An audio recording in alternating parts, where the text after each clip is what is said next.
हम देख सकते हैं, ये तस्वीर पहले आपको दिखाएंगे कि हम जहाँ मौजूद हैं वो खेत है, और खेत में ये अमरूद का पूरा जो है दूर दूर तक कैमरे की नज़र जहाँ तक जाती है, दूर दूर तक सिर्फ अमरूद ही दिखाई पड़ते हैं। लोग और किसान का जो सोच है अब बदल सा गया है, और किसानों ने जिस तरह से अपने विचार को बदला है, शायद आने वाला समय किसान के लिए एक भविष्य निधि, एक पूरा प्लेटफॉर्म तैयार करेगा, जो कि मौजूदा वक्त में किसानों की हालात काफ़ी दयनीय है। हम बात कर रहे हैं उन किसान की जिस किसान ने जो इसकी शुरुआत की थी। हमारे साथ सुधांशु जी हैं, सुधांशु जी से बात करेंगे।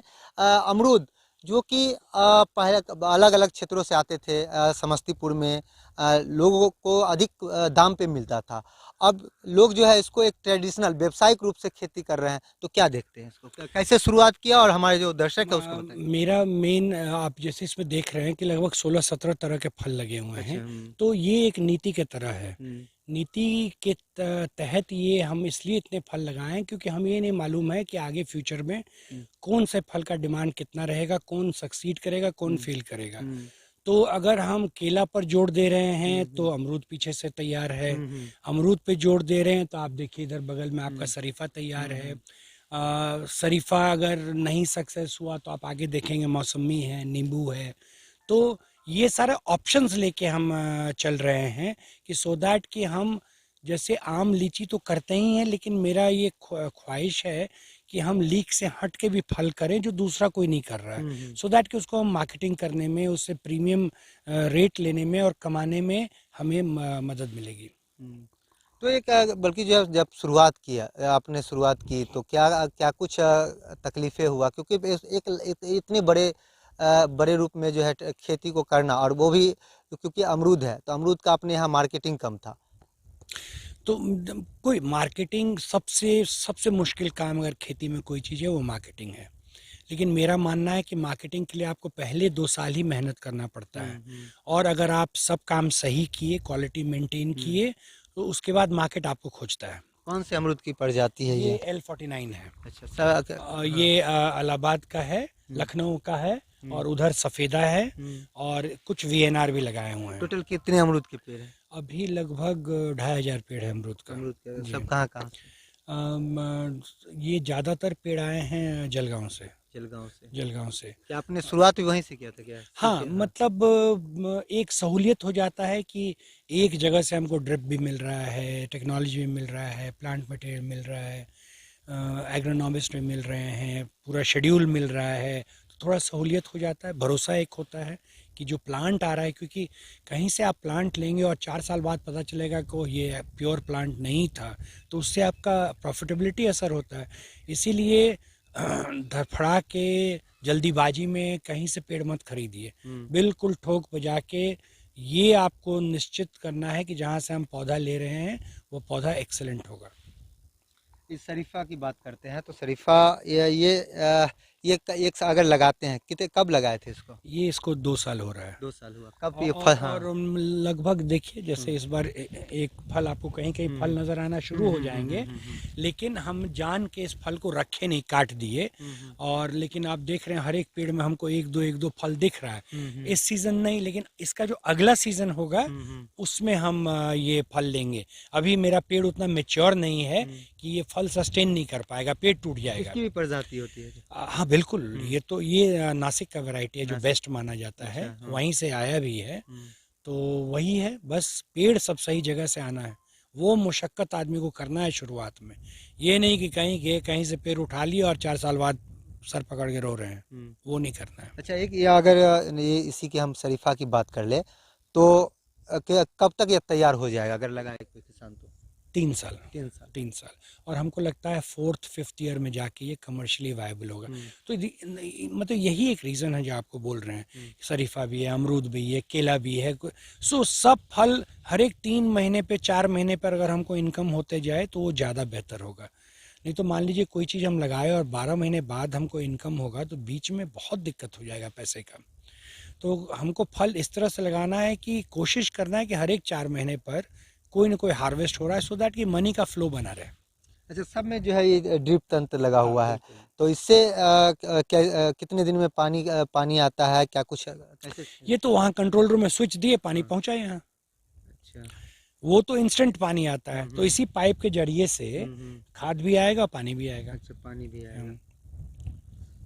तो ये तस्वीर आप देखिए, और इसी तस्वीर को देखते हुए, इसी तस्वीरों के साथ हम आपको छोड़े चलते हैं और ब्रेक लेते हैं। ब्रेक के बाद फिर इनका जो कंट्रोल रूम है, कंट्रोल रूम में क्या, क्योंकि पूरा आप देख सकते हैं ये तस्वीर, क्योंकि पूरे जो है, पूरा जितना खेत है, सभी में जो है ये ड्रिप सिस्टम लगा हुआ है, जिसके माध्यम से इन्होंने कहा कि पानी भी आती है, खाद भी आती है। जब जब पौधे को जो ज़रूरत होता है, उनके एक ऐप भी है इनके पास, उस ऐप के सहारे ये मालूम इन्हें चलता है कि पौधे को क्या चीज़ कब ज़रूरत पड़ता है, और ये तब जाकर वहाँ से जो कंट्रोल रूम से ये पूरी व्यवस्था को कंट्रोल करते हैं, और खेतों में पानी हो, खाद हो, इन्हें मिल जाता है। हम ब्रेक के बाद जब लौटेंगे तो उसी कंट्रोल रूम में हम जानने की कोशिश करेंगे सुधांशु जी से कि क्या कुछ उन्होंने व्यवस्था को अपनाया है, जिससे जो है खेती को एक तरह से पूरे व्यावसायिक रूप से कैसे लाया जाए और कैसे किसानों को जो लाभ हो सके। सुधांशु जी का यह पूरा खेत है, पूरा खेतों के और फसलों की जो रखवाली होता है, इसी कंट्रोल रूम से होता है। आप देख सकते हैं कि इसी कंट्रोल रूम के सहारे 27,000 से भी अधिक पौधे हैं, और उस पौधों का देख रेख होता है। आप देख सकते हैं हमारे साथ सुधांशु जी हैं, यहाँ बैठे हुए हैं। पहले इनसे बातचीत करेंगे और जानने की कोशिश करेंगे कि कैसे कैसे कौन कौन से तकनीक है जिसके द्वारा जो है वो पूरा जो है इस खेत का कंट्रोल करते हैं, बताइएगा। ये हमारा कंट्रोल रूम है यहाँ। यहाँ पर आप समझिए कि मेरे पूरे सिस्टम का दिमाग, हार्ट सब यहीं पर है। इसमें अगर आप उसकी तरफ देखिएगा तो ये मास्टर कंट्रोलर है, यहीं से प्रोग्रामिंग होता है। और इसमें हम ये प्रोग्राम बना सकते हैं कि मान लीजिए हमने अपने पूरे खेत को 21 वाल्व में बांटा हुआ है, तो किस वाल्व में कितना पेड़ है उसके मुताबिक उतना पानी, उतना खाद हम बेच सकते हैं। खाद भी यहीं से? हाँ जी, खाद और पानी दोनों। तो अगर हम प्रोग्रामिंग में डाल दिए थे कि वाल्व नंबर 4, 5, 6 या 10, 12 ही आज पानी और खाद देगा, तो उतना ही वाल्व में जो पेड़ है उसको खाद पानी दे के बंद हो जाएगा। अब मान लीजिए बीच में बिजली चली गई, तो सिस्टम ऐसा है कि जब फिर बिजली आएगी, चाहे 5 घंटा बाद क्यों नहीं आए, तो जहां पर ये काम बंद किया था वहीं से फिर शुरू करेगा, और ये पूरा काम करके ही खुद व स्वतः बंद हो जाएगा। हमारे जो दर्शक हैं उनको आप बता दीजिए थोड़ा कि आप कौन कौन से सिस्टम को यूज कर, क्योंकि यहाँ आपने जो है इसका जो एक आप बहुत अच्छा, क्योंकि अब के दौर में ये नहीं मिल पाता है। जो लोग हैं सीधे सिर्फ खेती करते हैं, लेकिन लिखा हुआ, हाँ, चार्ट के बारे में, हाँ, वो सारा, हाँ, ये पूरा ब्यौरा है। आप एक एक देख सकते हैं कि हर एक प्लॉट में कितना पेड़ है, कौन सा वैरायटी है, कब लगा, डेट, क्या खाद पड़ेगा, कितना मिनट खाद पड़ेगा, कितना ग्राम खाद जाएगा प्रति पेड़ को। ये सारा एक सिस्टम से चार्ट बना हुआ है, जिसको सुपरवाइजर आके अगर देख के वो सिर्फ समझ जाएगा, तो अकॉर्डिंगली प्रोग्राम एंटर करके उतना खाद का मात्रा या उतना पानी। अब मान लीजिए ठंडे का मौसम है तो हमको बस 15 मिनट पानी देना है, गर्मी का है तो हो सकता है 40 मिनट देना पड़े, बहुत बुरा हाल है 1 घंटा पानी देना पड़े, वो सारा हम यहीं से कंट्रोल कर सकते हैं। तो ये समझिए ब्रेन है, और ये लैपटॉप से जुड़ा हुआ है, और ये लैपटॉप मेरे मोबाइल से जुड़ा हुआ है। तो हम दुनिया में कहीं भी हों, हम वहाँ से सिस्टम को चला सकते हैं, बंद कर सकते हैं या बदल सकते हैं। मजदूरों के कितना खेत है पूरा, ये पूरा मतलब 40 बीघा है ये, और ये पूरा बार्ड वायर फेंस किया हुआ है। 40 बीघा में ड्रिप इरिगेशन, फर्टिगेशन का सिस्टम लगा हुआ है, और ये सारा वायरलेस है। और इससे क्या होता है कि मेरा प्रोडक्टिविटी, क्वालिटी पर नियंत्रण रहता है, और इससे आमदनी होता है। मजदूर कम लगते हैं, कम मजदूर को हम ज़्यादा पैसा दे सकते हैं, और हम निर्भर नहीं हैं कि आज अगर मजदूर नहीं आया तो काम नहीं होगा। ये क्या है?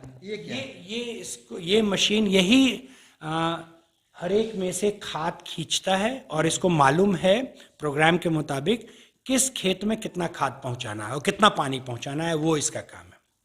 और ये जितना टैंक्स देख रहे हैं, ये सब में कॉन्सेंट्रेटेड खाद पड़ता है, और ये पाइप के जरिए इसमें आता है, और ये बोरिंग के पानी में इसको डाल देते हैं। जैसे कि कहीं यूरिया लगना है, कहीं पोटास लगना है, तो वो कैसे?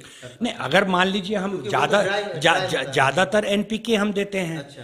तो अगर मान लीजिए थोड़ी देर के लिए हमको सिर्फ यूरिया देना है, तो सारे टैंक में हम यूरिया डाल देंगे। अच्छा, यूरिया दिखाइए तो थोड़ा। हाँ, ये सारा बोरिंग से जुड़ा हुआ है। अच्छा, देखते इसमें हैं यूरिया डाल देते हैं। हाँ, इसमें यूरिया डाल देते हैं। इसमें लिक्विड हो जाता है। हाँ, वो लिक्विड हो जाता है। और वो आप ऊपर देखेंगे वो मिक्सर है, बहुत हाई प्रेशर में हवा ब्लो करता है। और हवा जब भीतर घूमता है तो खाद को मिला देता है। और फिर वो खाद इस फिल्टर के जरिए फिल्टर होके और मशीन में जाता है और मशीन से खेत में पहुंच जाता है। अच्छा, ये क्या है यहाँ जो लिखे हुए ये हैं, जो क्या है? हमारा सुपरवाइजर है ना, तो जो भी खाद वो देता है वो डेट लिख के और वो लिख देता है, सो दैट कि अगर हम आए तो हम एक नज़र देख लें तो हम मालूम है कि ये शेड्यूल मेंटेन हो रहा है। अच्छा, मेंटेन हो रहा है। और ये सारा लिक्विड फर्टिलाइजर्स है। ये कम से कम 11-12 तरह का फर्टिलाइजर है, मेजर माइनर दोनों। और सबका एक शेड्यूल बना हुआ है, उस शेड्यूल से सब खाद पड़ता है। हमें हर एक चौथे दिन 4 ग्राम खाद प्रति पेड़ देते हैं, जो कि लेबर से नहीं पॉसिबल हो। 27,000 पेड़ में अगर हमको 4 से 7 ग्राम खाद हर एक पेड़ को देना हो तो लेबर से तो असंभव, और मशीन से बस 4 घंटा।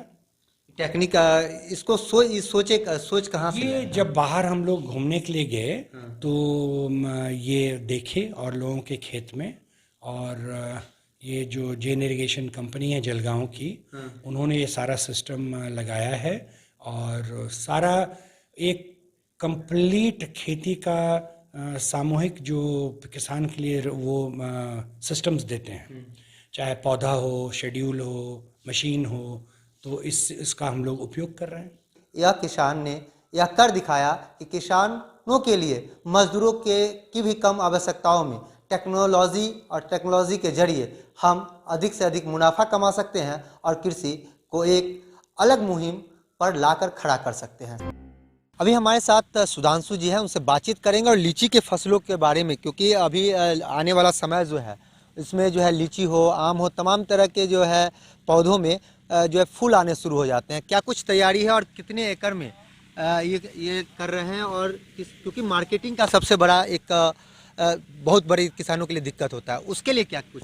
ये सबसे पहले तो ये 15 एकड़ में लीची का बागान है, इसमें 1100 पेड़ हैं। और जहाँ तक प्रोडक्टिविटी का सवाल है तो उसमें टेक्नोलॉजी का यूज़ करते हैं हम लोग। यहाँ टेक्नोलॉजी का मतलब हुआ माइक्रो इरिगेशन। तो हमने क्या किया है, ड्रिप भी लगा रखा है और स्प्रिंकलर भी लगा रखा है। और स्प्रिंकलर को इरिगेशन टूल के लिए नहीं यूज़ कर रहे हैं, स्प्रिंकलर को हम यूज़ कर रहे हैं ये बागीचा का वातावरण को अच्छा बना के रखना, सो दैट कि फलन फूलन ज़्यादा हो। अब क्वेश्चन है कि इस स्प्रिंकलर के सिस्टम के लिए हमको जगजीवन राम किसान पुरस्कार मिला था ये टेक्नोलॉजी यूज़ करने के लिए। और हम लोग देखे कि महज एक स्प्रिंकलर लगा लेने से प्रोडक्टिविटी और प्रॉफिटेबिलिटी दोनों बढ़ जाता है। तो टेक्नोलॉजी मेरा सलाह है किसान से कि टेक्नोलॉजी बिना यूज़ किए आप तरक्की नहीं कर सकते हैं।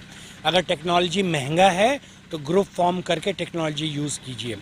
और सिर्फ ये कह देना कि ये महंगा है, हमसे नहीं होगा, बड़े किसान हैं, छोटे किसान हैं, तो फिर आप आगे तरक्की नहीं कर रहे हैं। अच्छा, हमारे जो दर्शक है उसको ग्रुप कॉन्सेप्ट जो है उसको किस रूप में देख रहे हैं और क्या सजेस्ट करना चाहिए? जैसे फार्म प्रोड्यूसर कंपनी है, कोऑपरेटिव सोसाइटीज़ हैं, गवर्नमेंट का बहुत थ्रस्ट है इस पर, गवर्नमेंट इतना इंसेंटिव दे रही है। ग्रुप हम लोग इसलिए मतलब 10 के छोटे छोटे किसान, मान लिया 10 किसान मिलकर, बिहार में सीमांत किसान अधिक, जी, तो अगर 10-15 छोटे किसान जिनका खेत अगल बगल हो, वो मिल के और सामूहिक में ड्रिप लगाएं या एक बोरवेल बनाएं या ऑटोमेशन में जाएं, तो उनके लिए बहुत सस्ता पड़ेगा। और तब उनका नियंत्रण होगा खेती पर। भगवान भरोसे खेती नहीं होगा, आपके भरोसे खेती होगा। और ये कॉन्सेप्ट समझना बहुत इम्पॉर्टेंट है। बिना ग्रुप फॉर्म किए सीमांत और मार्जिनल छोटे फार्मर्स फिर आगे टेक्नोलॉजी का इस्तेमाल नहीं कर पाएंगे। और गवर्नमेंट की इतनी सब्सिडीज़ हैं, इतने स्कीम्स हैं, उसका इस्तेमाल करके आगे बढ़ना है। ये नहीं कि सब्सिडी को ही हम इनकम मान लें, जो कि बहुत बड़ा प्रॉब्लम है आज किसान के बीच में।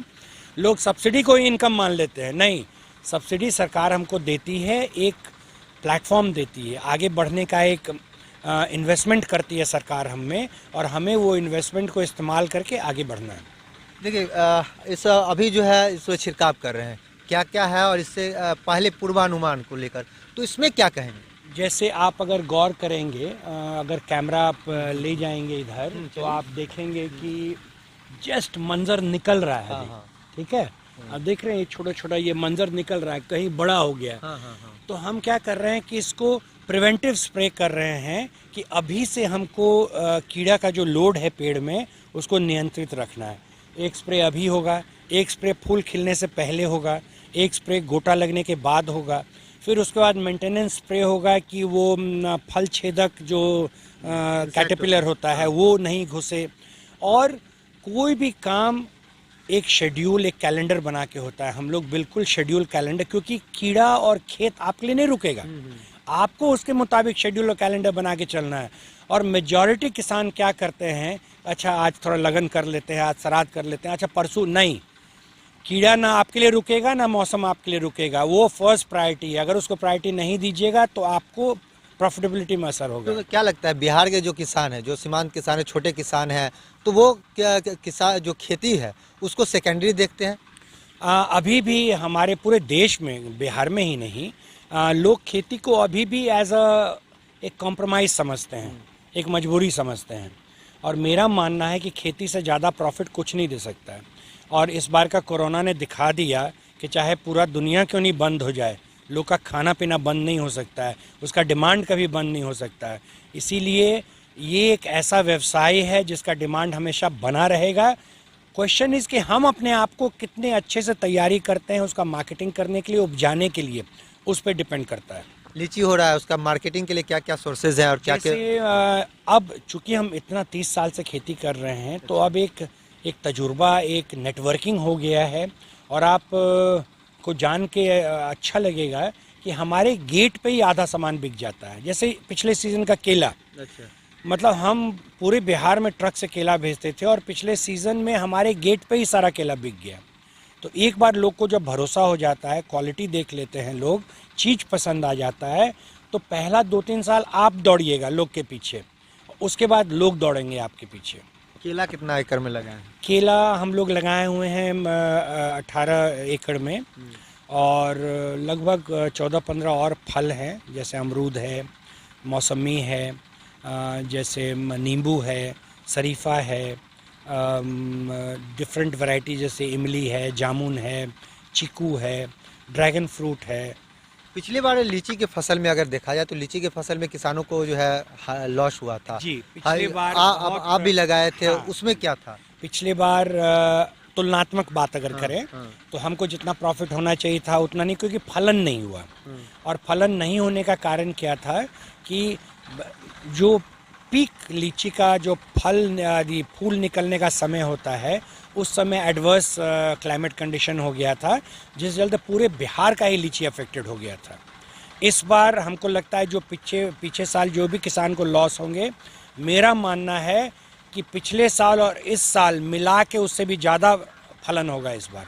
अब क्वेश्चन इस फलन तो हो जाएगा, लेकिन क्या एज अ किसान हम उस फल को बाजार तक पहुंचा सकते हैं, पेड़ में टिका सकते हैं, क्या उसको हम तोड़ के अच्छे भाव में बेच सकते हैं, ये फिर यहाँ पर अपना अनुभव काम करता है। गांव के लोग अब ट्रेडिशनल खेती को छोड़ दिए हैं। जहां हम खड़े हैं वहां एक किसान है, उनसे हम बात करते हैं और जानते हैं कि इस खेत में क्या क्या लगाए हैं। सबसे पहले बताइए, इस खेत में लगाए क्या क्या है? इस खेत में महोगनी का पेड़ लगाए हैं। अच्छा। जो सदियों बाद एक बहुत बड़ी संपत्ति बन जाएगी। दूसरा लीची का पेड़ लगाए हैं जो 2 साल बाद हमको फल देगा, अच्छा आमदनी देगा। केला लगाए हैं, आलू लगाए हैं, राजमा लगाए हैं और कुछ हरा सब्जी भी लगाए हैं, जैसे बैगन, गोभी, टमाटर, मूली, धनिया सब। तो इस कितना खेत है और क्या कुछ बेनिफिट होगा इस पे? ये खेत लग 0.1 एकड़ है, वो 0.4 एकड़ है, जिसे देहात में 10 कट्ठा कहते हैं। तो 0.4 एकड़ खेती है, जिसमें हमारी उम्मीद है कि इस प्लॉट से 1 लाख रुपया की आमदनी से ज्यादा होगी, कम नहीं होगी।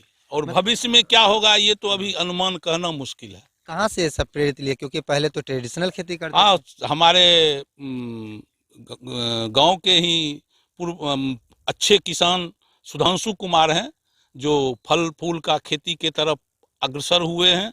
उनसे प्रेरणा लेके, उनसे सीख के, उनका देख के हम लोग भी इस तरफ प्रेरित हुए हैं। और वो हमारे मुखिया थे जिन्होंने मनरेगा कार्यक्रम के तहत ये स्कीम को लाया, बाग वायर फेंसिंग, जो धरातल पर बहुत अच्छा दिख रहा है। हम तो आपको एक रिक्वेस्ट करेंगे, हमारा एक रिक्वेस्ट है हमारे मुख्यमंत्री नीतीश कुमार जी से, जो मनरेगा को पंचायती मनरेगा स्कीम जो है उसको पंचायती राज से जोड़ के और धरातल पर इस स्कीम को लाया जाए, जिससे किसान की आमदनी, हमारे जो प्रधानमंत्री का महोदय का जो मंशा है, जो किसान की आमदनी दूनी हो, हमारी उम्मीद है कि अगर इस चीज़ को धरातल पर लाएं, मनरेगा को पंचायती राज से जोड़ के, और ये किसानों की खेत को अगर बागवार फेंसिंग करके अच्छा से किया जाए तो किसानों की आमदनी चौगुनी हो सकती है। अच्छा, हम एक लोग बात ये बताइएगा मानते हैं। कि यह जो क्षेत्र है हम जहाँ खड़े हैं वो बाढ़ से प्रभावित क्षेत्र है। बाढ़ से प्रभावित है, लेकिन अब उतना अभी नहीं है। नहीं है। हाँ, एक समय था बाढ़ बार बार आती थी इधर, बहुत दिनों से 2008 के बाद से बाढ़ नहीं आई है, नहीं आई, नहीं आई। जिससे किसानों को एक तरह से लाभ मिल रहा है। हाँ, अच्छा लाभ मिल रहा है, तो यही है। और इससे इस लोग, काम को कब आपने शुरू किया था? हम शुरू किए पिछले 2020 में। अच्छा, 2020 में ये काम शुरू तो किया। 2021 और 22 हाँ, 21 में हाँ। क्या कुछ बेनिफिट हुआ इससे? हाँ, इस प्लॉट से 2021 में हम लगभग लाख के आसपास आमदनी ले चुके हैं फसल लगा के। अच्छा, अच्छा। और जो पौधा लगा हुआ है वो सब जो है सो अभी तो बाकी है, वो कुछ तो लंबा समय के लिए फल का पौधा है। और अगले साल जो केला की माने कटाई होगी, जब केला फसल तैयार हो जाएगा, तो हम समझते हैं कि लाखों रुपया हमको होगा इससे। आलू, केला, राजमा सब तो पिछले बार आमदनी। लाख रुपया हुआ था। हाँ, लगभग हो गया था। तो ये किसान हैं जो बदलते हुए समय के साथ, बदलते हुए महंगाई के दौर में किसानों की आमदनी को कैसे जो है दुगुनी की जाए, इसके प्रेरणा स्रोत कहीं ना कहीं सुधांशु जी बन रहे हैं। हमारे साथ सुधांशु जी भी हैं। सर, सबसे बात किए हैं, बदलाव हैं, क्या कहेंगे? बिल्कुल बदलाव है और बहुत खुशी होती है, क्योंकि मेरा मानना है कि अगर समूह या हमारा समाज या गांव साथ तरक्की करे तो ज़्यादा मज़ा है। अकेले भागने में मज़ा नहीं है। और लोग अगर साथ चलें, लोगों को आमदनी हो, अगर हम उस लायक हैं कि हम टेक्नोलॉजी, हम रिस्क टेकर हैं, हमें क्षमता है रिस्क लेने का, तो हम नया तकनीक, नया टेक्नोलॉजी लेके आते हैं, और अगर वो सक्सेसफुल रहता है तो बगल के किसान उसको अपनाने में कतई देरी नहीं करते हैं। और हम मानते हैं कि कोई किसान डायरेक्टली नया टेक्नोलॉजी इस्तेमाल करने में उनको डर लगता है, लेकिन शायद वो रोल हम फुलफिल कर रहे हैं यहाँ रिस्क टेकर का। सरकार की तरफ से आपको क्या कुछ मदद मिली है? सरकार की तरफ से हमेशा मदद मिली है। खास करके 2007 में जब हमने लीची में ड्रिप लगाया तो वो सब्सिडी पे ही लगाया।